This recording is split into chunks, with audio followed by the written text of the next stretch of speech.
Hi, this is Debonee Morgan. Welcome to The Spirit of Now, a podcast produced by Zeitgeist in Atlanta. Today we're talking to Lerita Coleman Brown, a spiritual director here in Atlanta who remains affiliated with her training program, Shalem Institute for Spiritual Formation. She's retired as a distinguished professor emerita of psychology at Agnes Scott College with an undergraduate from UC Santa Cruz, Go Banana Slugs, and a PhD from Harvard. Lerita's been published in compilations such as Embodied Spirits, Spiritual Directors of Color Tell Their Stories, and Living into God's Dream, Dismantling Racism in America. Today we're going to be talking about her terrific book, When the Heart Speaks, Listen, Discovering Inner Wisdom. So Lerita, welcome to the show. Well, thank you so much for inviting me. Let's begin by talking about your medical experience, because that's really the frame around the picture for the book. That's sort of what initiated that. So tell us your story and what you went through that informs the content of the book. So at about 9 months, I was diagnosed with a heart murmur of some unknown origin. And I continued to have visits with my pediatric cardiologist over the years. From time to time, my heart would become enlarged, and I had my first angiogram when I was about 11, and another when I was about 16, and then finally, when I turned about 21, the doctors were able to diagnose my condition, which was called Idiopathic Hypertrophic Subaortic Stenosis, which basically meant that they didn't know what I had. Wow. They finally settled on the term Hypertrophic Cardiomyopathy. It's a genetic disorder. It often runs in families, and it has now about 22 variations from a mutation that produces a slightly smaller heart but sudden death. Often you will see this among athletes who just drop out during activity.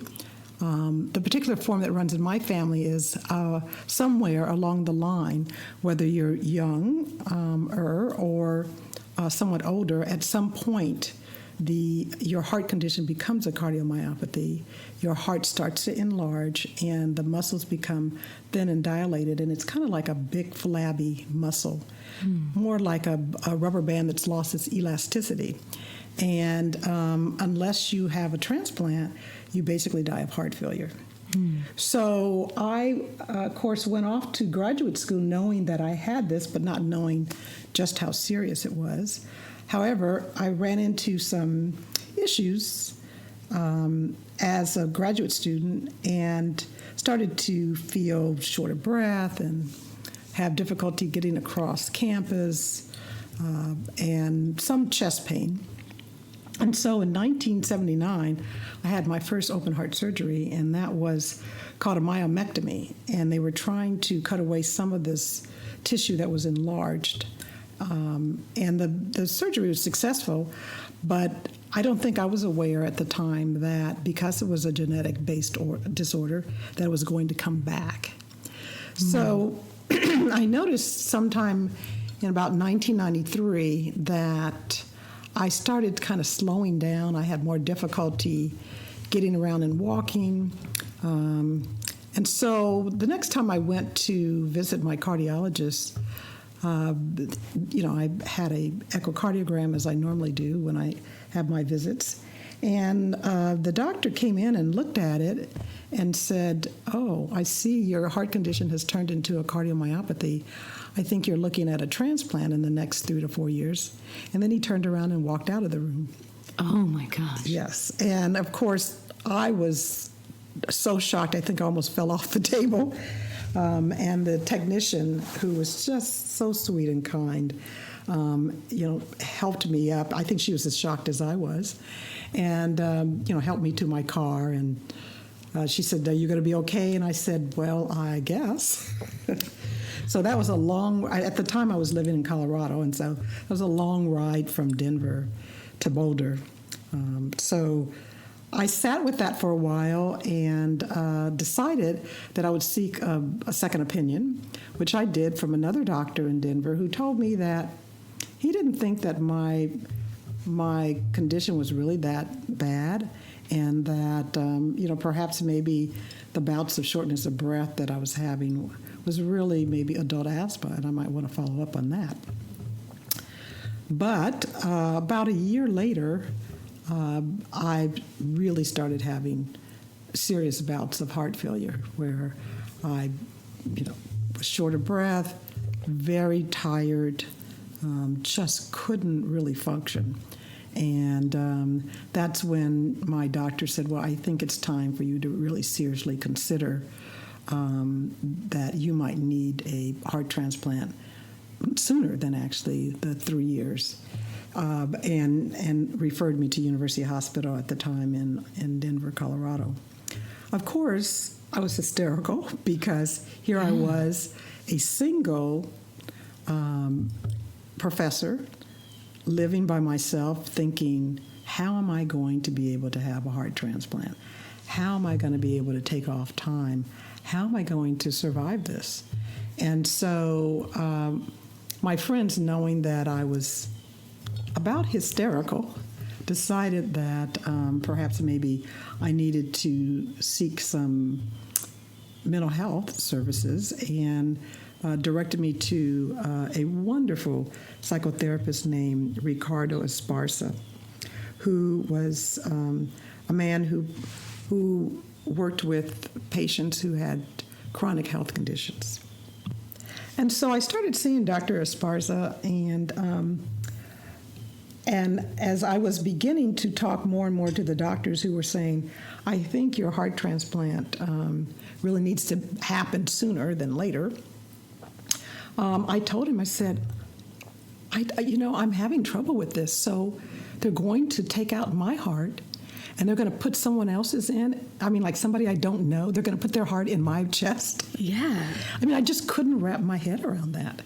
And so he said, well, I said, I don't even know how to make that decision. I said, I've had this heart condition since I was a little girl, and of course it has led to some restrictions, and so it's kind of like, the brain center of my life in some ways. Can I go outside in the cold? Can I run down here to the corner? All those kinds of things. And so how can I actually let it go? And so he said, well, you know what? Maybe you need to make the decision with your heart. And at first I thought, oh man, here's some old psychobabble, California woo, and I'm from California, of course, idea, like I'm going to sit down and really talk, I'm going to make the decision with my heart, really? Okay. So, but I was pretty concerned. Concerned is really an understatement. I was still not even could fathom, how am I going to do this? So I decided, I said, okay, I'll give it a try. I'll just sit down with the yellow pad and, have this conversation. And what I discovered was that my heart actually responded. It took a little while. I kept saying, hello, I know you're there. I can feel you beating. Come on, let's have this conversation, get it over with so we can get on with it. And Lerita, let me interrupt real quick. Can you tell us more about what you're referring to as the technique of active imagination, right? Yes. So can you tell us a little bit more about how that works? Yes, so active imagination is really originates from Carl Jung, who was very interested in understanding symbols in dreams. And that's actually where this idea of being able to project out either people or parts of yourselves or, in this case, an organ, and have a conversation with it. It's been termed active imagination. And, very useful in psychotherapy in lots of different cases. I actually had heard of it before. It wasn't something new. Having been a psychology professor, I was well aware of this idea about being able to project out a person, say your mother or father or whomever you wanted to have a conversation with, and have that conversation, have that dialogue. So it was not a new process, but I don't think I had done it actually with anybody. And so I was pleasantly surprised in some ways that it wasn't as difficult as I thought. The writing was really important. That sort of connection with, sort of brain motor coordination kind of thing, as opposed to getting on a keyboard. That's not to say that I haven't had conversations like this on the keyboard, but starting the process out with writing was very important. Just like journaling or any sort of forms of expressiveness that way. And, after a few moments, my heart started answering. And it was almost as if I was just writing to keep up with the conversation that was going back and forth. I was like, oh, my goodness, there's a conversation here. Yeah. And after that first conversation, my heart said, well, so let's talk again next week. And I'm like, what? Next week? We're going to have another conversation. And I was intrigued with the first conversation, which is actually a confrontation. I mean, I'm accusing my heart of failing and falling down on the job, and my heart's saying, excuse me? You've been working me overtime for years. So we actually start out with quite a, I would describe it's really an argument about whose fault is this? Isn't that interesting, right? Yes, it is. So tell us more about the personality of Heavy Harvey and how that conversation continued. Well, somewhere, I think it might have been the third conversation or so, we were, going along with things that I might be doing to help me survive before we make the decision about the transplant. And, like less salt intake and getting more sleep and, just doing things that would probably help me with the heart failure that I was clearly in. And so I made some comment about my name and being, pronounced Lerita, and my heart said, oh, Lerita, well, and so he then, and I have to sort of go back and tell you sort of why it's a he, but he then reveals his name, which was Heavy Harvey, and I'm like, whoa, wait. And I said, wait, how can you be a male heart? I mean, and so he says, well, in the world of hearts, there's no such thing as gender and race and social class. That's those categories you all make up. But, and I said, well, so wait, okay, let's get this straight. And so my heart said, look, I have a masculine tone, but I'm not male. Because as you know, the heart anatomically is the same for everybody. And I was like, oh, okay. So, and as we go further along, and I don't really want to reveal, I don't want to tell the whole story, but we find out really more about why Heavy Harvey's name is Heavy Harvey. Yeah. Because there are some things that we learn about what people carry in their hearts and how that might play into the personality of the heart. I will say that I was surprised that Heavy Harvey was such a wisecracking character with lots of heart puns. Yeah. And of course, he keeps saying, well, I got to keep you smiling because, you are like in a funk here over this heart transplant, and maybe it won't be quite as bad as you think. So Heavy Harvey is amazingly wise, and I that was another surprise, is that, wow, hearts are wise. And as he says, they're always trying to get our attention. They're sending red flags out there all the time, and most of the time we're not paying attention. Yeah. And usually in our culture, we think about our center of insight or wisdom or being smart or knowing the right thing to do, that we center that in our head. We center that in our logic. But you're talking about the wisdom within the heart. And, your mission, your organization, Peace for Hearts. Is that where this came from? Absolutely. I realized that as I went through this process of changing hearts, that I needed to make a change in heart, not just physically, but spiritually and emotionally. And my heart, Heavy Harvey, kept emphasizing that, look, if you're going to get a new heart, you're going to have to clear some of this space. You're going to have to clear out some of this stuff that you've been carrying in your heart, because otherwise your new heart's going to get worn out quickly. It's not going to be able to carry that heavy load.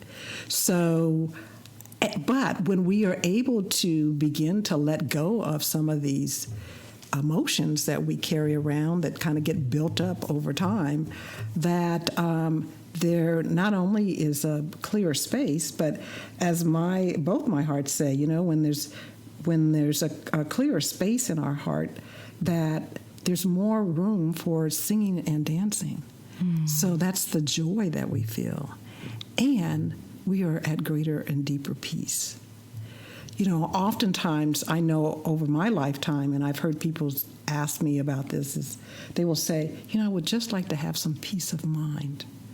Well, that sounds like an admirable goal, but so what are you carrying around in your heart that might be blocking that peace of mind?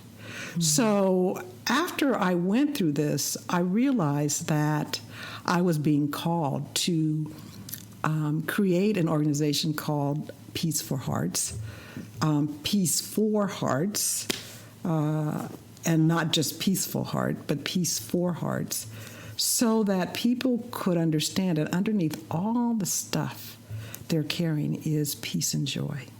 That I think we're created with that, and unfortunately, along the way, lots of stuff gets piled up on that.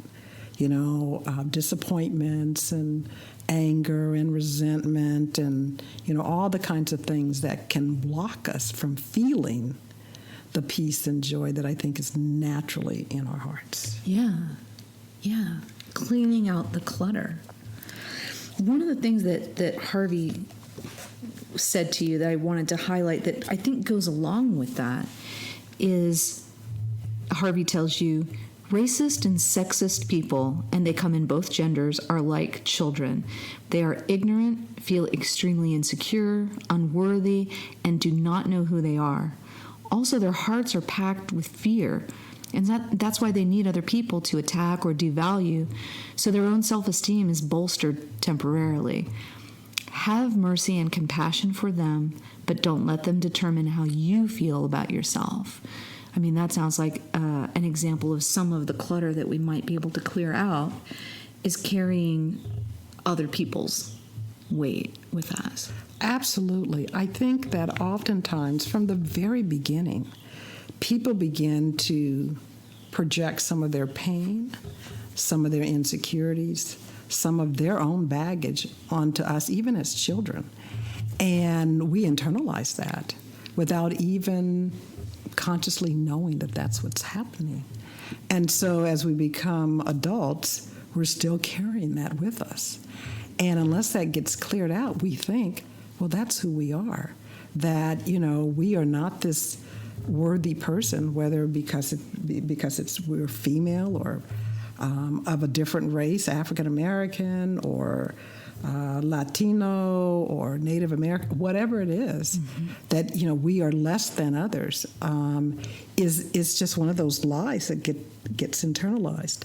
I think sort of uncovering, unearthing all of that to know that we are all created as wise, worthy human spirits.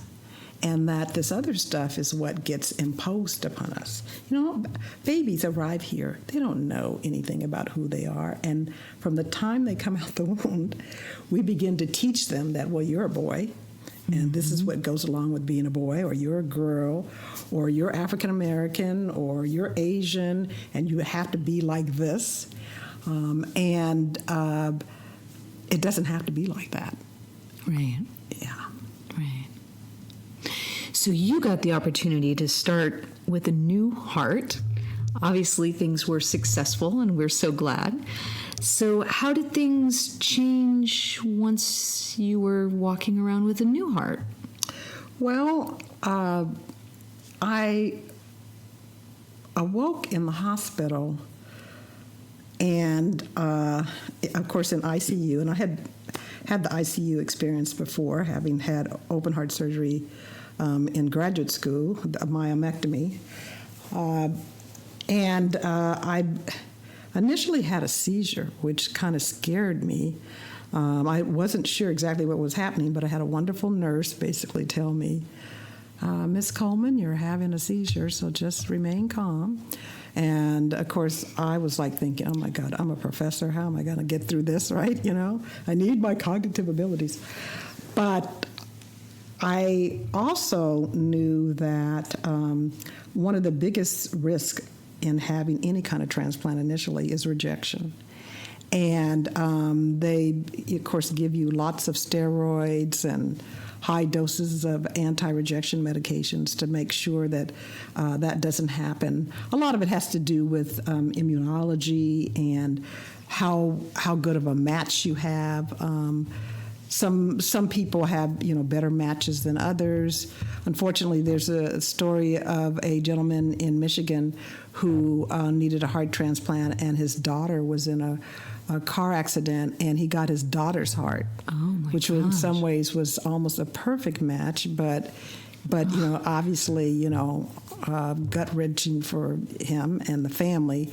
So, but you can also they're sort of matching antigens and other kinds of blood type and those kinds of things, and so I knew that if I didn't sort of make contact with this new heart, that I might be in the hospital for weeks, right, dealing with these kinds of issues. But it was a little weird because I'm thinking, wow, I survived a heart transplant. And at the same time, I know that there is some family who is in deep grief because they've lost a loved one. I mean, some organs, are not from people who have died. We obviously know that lots of kidney transplants are from living donors, but typically, all the time with a heart, that means that somebody died. And so it's very bittersweet, I mean, it's like you almost feel like you can't be celebrating because, somebody else is in grief. So, but at the same time, I was like, okay, I just had a seizure. I think I need to contact this heart so we can start talking. And so, but the new heart, who I later learned is named Grace, is a little reluctant to talk. First, she's like, what happened, right? How did I get into this new body? And second, who are you, right? And why are you trying to talk to me? And what I learned from Grace is that hearts are communicating to us all the time. So what's with this talking business, right? Because they're usually not talking to us. I mean, obviously I'm doing this talking because I'm writing these conversations, but under normal circumstances, she says, you don't have to talk. You just have to pay attention to my, communication that I'm giving you all the time. So she found this, talking stuff a little weird at first, and especially with somebody that was a stranger, right? Right. And as I say, it's kind of like walking up to some stranger on the street and asking for the time, and then saying, "Oh, would you like to go have a cup of coffee?" So awkward is probably an understatement for the first couple of conversations that we had. But I began to learn something about the person, Jody, who donated this heart, and what kind of person she was. It's a wonderful story in some ways because initially I had kind of made up a story about a drunk driver, et cetera. And in 2015 was the 20th anniversary of my heart transplant, and so I was able then, and I should backtrack a little bit and say that about a year after my transplant, I met her best friend and a woman who was like her surrogate mother. So Jody's mother actually had a brain tumor at age 43 and died. Jody was probably about 14, 15 at the time. And she was always concerned that in her 40s, she might have some health issues. And so the day before she turned 40, she had a brain aneurysm. which is what led to her death and donating of a heart, 2 kidneys, a liver, and some cornea because her father was an optometrist. And I learned this story, some of it, from her friend, Kathy, and her surrogate mother, Lillian. But in 2015, Lillian decided to see if she could track down any members of the family and found her older brother, Cam, and also realized that in that 20 years, her father had passed away and her younger brother, had passed away. And so Cam was very interested in meeting me. Initially, I sent them thank you notes, didn't get any response, but was not surprised because some families want to meet and some families are just, they're like, I'm just grieving, I can't. So, and I understood that, but I have remained in contact with Kathy, her best friend, and with Lillian, the woman who was her surrogate mother, over the years. So for nearly 25 years, we've been in regular contact, which has been lovely. But so we had an opportunity in 2016 to actually meet Cam. Cam came here, and he gave me permission to tell her real story. And once he gave me permission to tell her real story, it really, I think, changed the dynamics of the book. Mm-hmm. It was a real story. It was a true story as opposed to making up a story about how my donor, passed away. And I was so happy to find out that she was a Green Bay Packers fan and, that she worked in retail and just, some wonderful, stories and things about her that I would not have learned had I not had an opportunity to meet her best friend and her surrogate mother and her real brother. So it turned out to be a wonderful opportunity to connect. And so I'm now in contact with her brother on a regular basis as well. And what a blessing, I would imagine, for them as well, to know that not only is somebody else leading a healthy life, but somebody who is deeply reflective about that experience, yes. that you have so much appreciation. Oh, yes. For all of that it's brought. Well, and, her brother was one of the first people that I sent a book to when it was published, and he was, you could tell, he was just so thrilled. And he just said, thank you so much for giving us, a voice to the Getz family. Yeah. They're from Wisconsin, so it's very nice. Now, that, and that's not the end of your medical story, right? That you did have some more events go on. So if you would like to tell us about that, but my bigger question is, you have lived through the paradigm of life, death, rebirth, this cycle that we all experience metaphorically, soulfully, but it has been embodied for you. So tell us more about that and share your wisdom around that experience. There is something about having to face death. I was in my early 40s, but just the idea that I could die, period. I mean, normally we don't think about it, right? Yeah. Ernest Becker wrote a wonderful book, The Denial of Death, and I think we all walk around, not or trying not to think about it. Yeah. But when you are in heart failure, you're thinking about it, and you're thinking about it every day.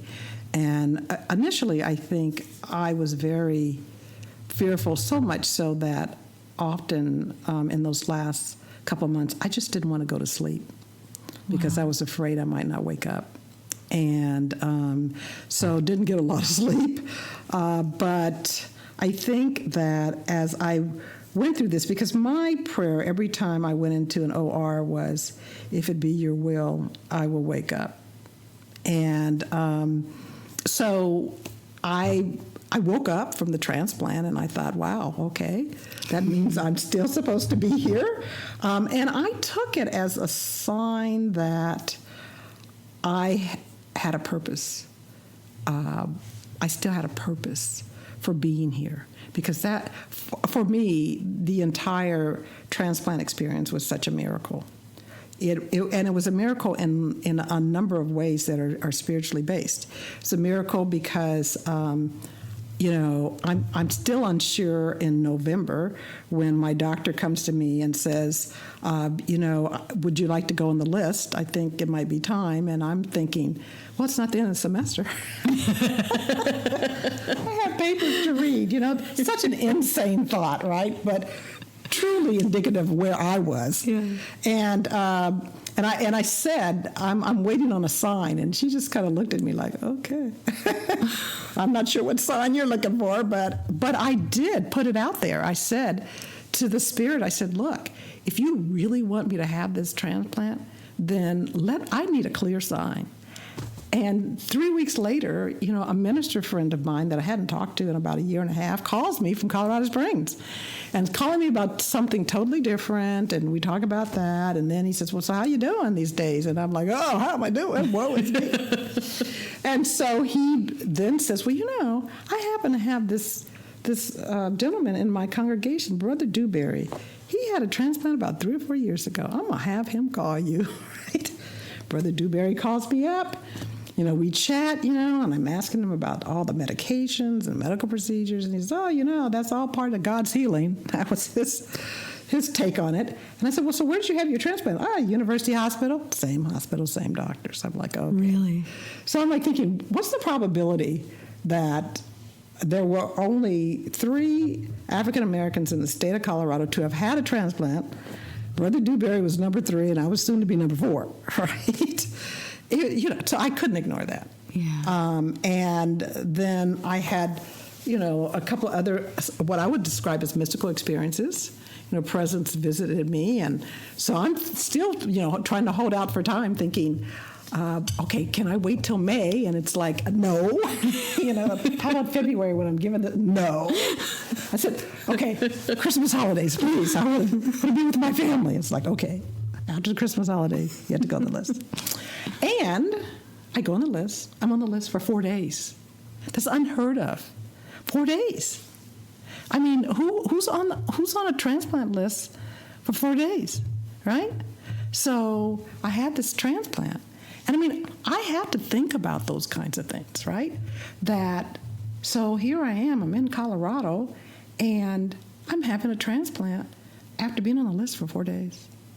And by the way, in between, I got my beeper on a Thursday afternoon, and on Sunday night, I'm really tired because I'd been running around thinking, all right, got the beeper, thinking this is January, early January, and I'm thinking, well, maybe it'll be February. Because they told me because of the number of accidents in Colorado in the winter, because of my body size and blood type, that it might be 6 to 8 weeks, which is really, again, unusual. But Colorado was sort of sitting out there at the time with no other transplant centers except for UCLA. Mm-hmm. And a heart cannot stay out of the body for more than 4 hours. So it's likely that the donor was going to be in Colorado somewhere. So, but on that particular Sunday night, I turn off my ringer to my phone because I just couldn't deal with the phone ringing in the middle of the night, which you're not supposed to do. And I get into bed and I hear this little voice say, "Where's your beeper?" And I'm like, oh, I don't know. I'm too tired. I'm not going to get up, And it comes back a little louder. It says, "Where's your beeper?" And I'm like, who knows where my beeper is? And it comes back really loud. It says, "Get up and find your beeper now." Yeah. And so, I get up, and, I had to go downstairs because I was a tri-level house and find the beeper attached to my purse, throw it on the floor, and go back to sleep. And a few hours later, it's beeping. Wow. And I think now, what if I had just not followed that little voice? Mm-hmm. I would have missed that heart, and what would that story have been, right? Yeah. So there were these incidents that were occurring that let me know that I needed to follow this path. And in some ways, I had my own Garden of Gethsemane experience on my couch in my house saying, "Oh, Lord, why me? Why me?" And this voice came back and said, "Why not you? Maybe this is your part in the plan. So step up. I know you think you're here to be the next Black Freud or but maybe that's not what you're here for. So have this transplant. Get with the program. And it was like, what? I can't have my pity party for one here. So what happens then is that I start following this voice, which of course leads me to this transplant.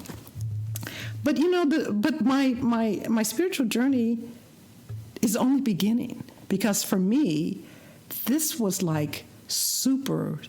Richard Rohr says, great suffering or great love, is the source of spiritual awakening. So this was just like the beginning of the spiritual awakening. So about 8 years after the transplant, I had a really bad rejection episode, for a variety of different reasons. Some of them, how different centers treat rejection. But nonetheless, had since gotten married, believe it or not, and moved to Atlanta, and I was now going to University of Alabama, Birmingham for my heart transplant checkups and things. And so, but I had 2003, a really bad rejection episode. I was in the hospital for 27 days. And that was really the first time I thought I was going to die. I know that sounds crazy, like, well, you're in heart failure, and who knows if the heart's going to show up. But somehow or other, I think these other little things along the way was my assurance that if I said yes to this, as opposed to saying yes to death, that it was the opportunity to take a whole new path. It was the beginning of the resurrection. I mean, crucifixion going on here, yes. Yeah. But the resurrection was in stop being logical and start listening, because there's something in you that's trying to guide you to a new life. And it's not just new life because you have a heart, but it's a whole new life. Mm-hmm. And so I had this rejection episode, and it was awful. I had to take really awful medications, which made me feel like I was going to die. And I was even calling people to say goodbye, all that. Wow. But I remember waking up one morning and feeling like people's prayers were lifting me up in some kind of way. It was really, one of those kind of still, quiet moments in the hospital, which you have many if you're, in there. I mean, sometimes in the middle of the night you're talking to nurses and sometimes other patients, and, and you begin to understand, oh, I'm supposed to be here to talk to this person, right? Yeah. I mean, it just really takes on another level. And so at that point, they said to me, Ms. Brown, we're going to be able to save your heart, but we're probably going to have to kill your kidneys to do it. And I'm like, yeah, okay, right. I'm not believing any of that, right? Mm-hmm. But 6 months later, I was in renal failure and needed to go on dialysis, and then needed a kidney transplant. And I was very fortunate in that I was teaching and working at Agnes Scott at the time, Agnes Scott College in Decatur, Georgia. And there were a total of 14 people who volunteered to be tested. 9 of them were from that community. 5 people matched on blood type, and 3 of them on what they call the HLA tissue typing. And then, of course, the person is interviewed, and and I don't know because of HIPAA exactly who that was, except for I do know who my donor was. And miraculously, she was someone that I had hired as, I was associate dean for a while, had hired for her position in international education. 5 years later, she's donating me a kidney. And so, just amazing things, happening along the way. And so I had a kidney transplant in 2005 and went back to working at Agnes Scott for about another 7 or 8 years. And I knew that at some point, because I could feel it, that it was probably time for me to let go of the academy. That there was some other call for me, a probably more spiritual call. But I had a hard time letting it go. It's who you are, and I had been a professor by that time for over 30 years, and I'm like thinking, how can I leave this, right? But, there are changes in environments, whether it's change of administration or change of deans and various politics, that, it becomes very clear it's time to go. And so in 2013, I retired after 33 years of, college administration and teaching. And it really wasn't until I left that I realized, I had this other calling in spiritual direction and leading retreats and helping people uncover the peace and joy in their hearts. And I think the Spirit had been waiting on me to finally come to the awareness that, hello, I've created this path for you. You're fine. You're not gonna have to worry about money or any of those kinds of things that you've always been worried about. If you would just exhale, relax, and know that I'm leading you. And so it is that kind of life. You had a life, you almost die, and then you kind of get resurrected, but for something different. And one of the things that I tell people now is that I think sometimes illness is a way to wake you up. That is that you can't remain the same person that you were before. Mm-hmm. And I think if you do, you go back to having something else. So, the transplant was not enough to fully wake me up, right? It's like, okay, let me get back to being a professor and let's see, what else do I need to do, blah, blah, blah, blah, blah, right? And I even changed schools and, do something different, and still not ready to let that go. So I had to have a rejection episode and, kidney failure and a kidney transplant. And after that, it's kind of like, okay, I think I'm getting it now. That's when I sort of started training, for the spiritual direction and realized, as a matter of fact, I was in the hospital and I had been taking a class on pastoral counseling and took my books with me, which were a great distraction from the medications that they were giving me. And so I ran across spiritual direction while I was, there, and my whole body kind of lit up like, oh, this sounds... And I remember getting up out of my bed, putting on my robe, and going down the hall to get on this computer. I knew exactly where it was, and, type in spiritual direction training programs, and all this stuff popped up, and SDI, Spiritual Directors International. I'm like, oh my God, this is a whole field. It's a thing. Yes, it's really a thing. And so it was like, yeah. And once I had my kidney transplant, it was... gave me an opportunity to then do the training. After that, I promised my husband that I wasn't going to take on anything until I was through that. But I think that I really needed to finally get to that point of being able to say, that was a wonderful life, but you're being called to something else. Yeah. And you cannot remain the same person that you were, this driven, hardcore professor trying to build up a resume, my resume, and that the clear message was that I was not here for me. My life is not about me. It's about my connection to all these other human spirits, and I need to be doing something to help wake them up.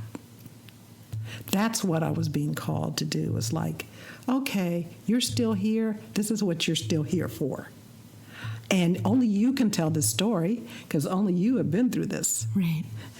And if people are afraid to have that conversation with Spirit or to have that conversation with God because that's too intimidating, then you can talk to your heart because your heart is carrying that wisdom. It's the source of that little voice that says, get up and go find your beeper. Or, that same voice that says, okay, look, you're having this transplant, so let's get with the program. We hear it all the time. I think sometimes we either don't want to follow the guidance, or we're afraid to follow the guidance, or we think, as I did, that we know best. Yeah. Which is really, to me right now, hysterical. But at the time, it was like, oh, no, I know what to do. So now I think, illness is very humbling. And it gives you an opportunity to really do some deep reflection. When you're in the hospital, like I said, when you're in the hospital, middle of the night, you're awake, because who gets any sleep in the hospital? you have a lot of time to think about things. And so after my kidney transplant, I was still having some symptoms of water retention, et cetera. And I went back to my doctors and I said, hey, I don't understand. I had the kidney transplant. Why am I having, this fluid in my swollen legs, all that? And they said, oh, I guess it's time to fix that leaking valve. I said, a leaking valve? And they said, yeah, well, you had so many biopsies, and for a biopsy, they go down a vein in your neck through your tricuspid valve and takes, samples from the heart to check for rejection. I had by the time I was sort of done, over 150 of those. And so they wore out my tricuspid valve. Wow. And so they said, yeah, your tricuspid valve is kind of leaking. And I said, well, so when do we decide that we need to fix it? And they said, oh, probably when you can't take it anymore. And so I said, so do you have any more objective criteria? And they said, well, fluids are backing up on your liver. I said, and how do we test for that? And they said, well, we can do a sonogram. I said, let's do that. Sign me up. So they do the sonogram, and as soon as they get the results, they're calling me up to schedule surgery. Again, something in me is saying, something's not right here. And so I have this valve replacement in 2006, and they, in order to get to the tricuspid valve, they damaged what they call the bundle of His a little bit, which is what controls the electrical circuiting of the heart. So they had to put in a pacemaker. So my husband lovingly says, well, I go to bed with 3 women, a clock, and a cow every night. But here's another moment when the guidance is, you need to go in and talk to these people about this situation. And they're sort of just, sitting around waiting for me, I guess, to fall out somewhere and rush me into a hospital, which is not a good way to have surgery. Yeah. But which is why I've now learned to listen to my guidance as well as to the doctors. It's not that I'm ignoring what they tell me, but they're not always on the right track. And I certainly have received some guidance about, well, I don't think you want to do that. Or how do we wean me off of prednisone so I don't become a diabetic? Lots of little things. A couple years back, I was having some weird heartbeats, and they held me in the hospital overnight, and they sent somebody down from psych, and I laughed. They said, maybe you're just having, you were in the hospital 10 years ago, so maybe this is like, and I'm like, no. So, but what a very knowledgeable Kaiser doctor in Atlanta diagnosed that I was having these heartbeats that were sort of coming from something underneath my heart. Well, what I found out later was that some centers, when they conduct heart transplants, will leave part of your old heart in to sew the new heart into. Really? So, yes, absolutely. And so, but that tissue has its own electrical impulses. And so initially they discovered that this tissue was pacing my new heart. And later it goes into tachycardia every now and then and causes what I call a heartquake. And so one of the doctors at UAB wanted to do electrical ablation, to kind of disconnect these contacts. And my husband and I now refer to them as electricians and plumbers. So we consulted a couple of plumbers that said, I don't know. But when I went in to talk to the doctor about doing the procedure, he was explaining it. And as he was talking, I was hearing another conversation, which is, you're my next research paper. And so I said, I listened very politely, and then I came home and took it into the silence. And what I heard there was, don't let them touch you. And so, when he called, they called to set up the procedure. I said, I'm going to postpone this for a while, and I'll email the doctor and let him know. And so when I emailed him, I said, I'm just not comfortable with this right now. I said, but I know you're doing a lot of research on this topic. I said, can you send me a paper? And so he said, oh, of course. And so he sends a paper, and it's on a single 59-year-old transplant patient. So he was doing research. Wow. And I had to forgive him because, I was once a young, arrogant researcher trying to collect data any way that I could, right? Yeah. I mean, after I got over the initial anger, right?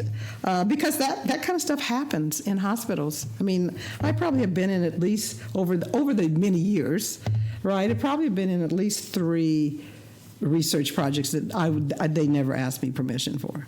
So, I'm pretty now vigilant, but I'm also trusting my guidance, my inner guidance about these things.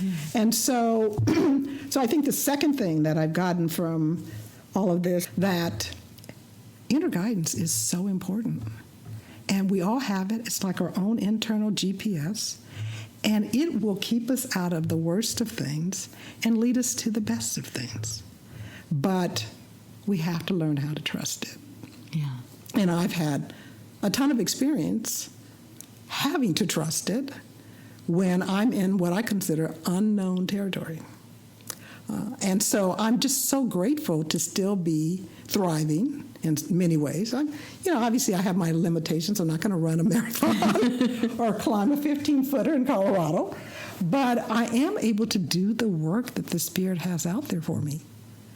And I think each day I gain in awareness and also in trust because, we can get guidance about, okay, it's time for you to go to bed and we'll stay up later anyway, right? So, I'm obviously not done with the journey, but wow, it's been such a journey and a spiritual journey. And it's really helped me to understand the degree to which that's what we're on. We're on a spiritual journey, in this physical place. So, and I would love for more people to know that and to begin to shift their identity from the body to the spirit. I think we could live in a totally different world if we could get more people to understand that, they're really not bodies, they're spirits. And, to begin to utilize the guidance that the Spirit offers as opposed to following typical, ego orientation to everything. Yeah. Thank you so much, Lerita, for your time here today. We really appreciate it. And for those that would love to get to know Lerita a little bit better and come listen to her, buy your book, and have it signed, you can join us on Thursday, November 21st at ZG headquarters. All of the information will be on our website, and Rita will be reading a little and signing a little, and you can ask her all the questions that you'd like. If you'd like to know more about Lerita in the meantime, you can go to her website, LeritaColemanBrown.com.